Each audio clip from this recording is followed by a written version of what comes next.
वर्तमान सकाळ 8:25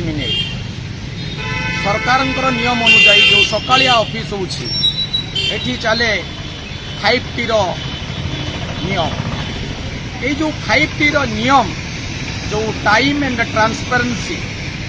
यह आम देखा आज आसीलु रास्ता एवं गृह निर्माण कार्यालय बारिपदा डिविजन को आसतु यार भितर जिनिस परीखा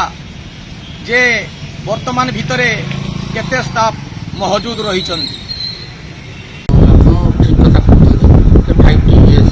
5T अनुसार आमर सरकार जो सैंक्शन स्ट्रेंथ स्टाफ रहा कथा है सपोज आमर जूनियर असिस्टेंट 15 जन जगह 3 जन काम कर no doubt round the clock काम कर सब प्रकार इनफर्मेशन माने सब हायर अथॉरिटी पाखु जो सब इनफर्मेशन सब आसूसी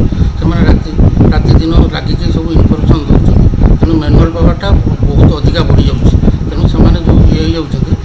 टे सका 10 घंटे 45 मिनट लेट्रे टे आपंकर बर्तमान टाइम है सर 8:25 आम देखिलु आप ऑफिस को प्रवेश कले एक्चुअली विलंबर कारण कौन सर मैं खाली पड़ी घंटा टाइम होता मेडिसिन नहीं मेडिसिन खाई आसली एवं सर सकालिया ऑफिस 5T नियम अनुजाई सकालिया ऑफिस केते टाइम हवा कथा 7 उठे किंतु सर आप आसिले 8:25 मेडिसिन छुट्टी नहीं पारि जाइए सर फोन में पैसा पलि आस आग 7टारू 1 पर्यंत ऑफिस हेले आम उपरओली 3टारू राति 8टा पर्यंत काम करूँ जेहेतु एग्रिनर केते आसुँच तेणुक से समय तो गवर्नमेंट ड्यूटी नुहे सेटा करूँ तेणुक कौट अध घंटा घंटा लेट है से असुविधा कौन भीतर स्थिति जाई आमे परखिलु एवं जहाँ देखिलु यह बहुत उद्वेगजनक प्रकृत में जो हजार हजार लक्ष लक्ष टंका साधारण जनता टिकसरू जो कर्मचारी मान को भरणा होउछि ताहा देखिबाकू गले अत्यंत नैराश्यजनक गोटे लोक सकाळ ऑफिस को आसी कहा को न पाई एते बाटरू आसी उचु घूरी जीवो किंतु एठारे चले 5T टाइम एंड ट्रांसपेरेंसी एवं ट्रांसफॉर्मेशन कौन टाइम एवं ट्रांसफॉर्मेशन चलुची यह आपण जो उपलब्धि करंतु आज आम आसिलु जो निर्वाही जंत्री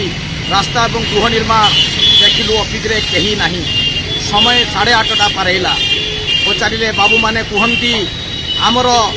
जो 3टा पर्यंत आम काम करुचु से कौन सरकार आमको अधिका दरमा दौरान किंतु 5T सरकार कहे 7टारू 1 पर्यंत ऑफिस यही चले 5T आग को देखा बाकी रहा ये ऑफिस केबे सुधुरुची बारिपदारू तरुण कुमार दास फोकस प्लस।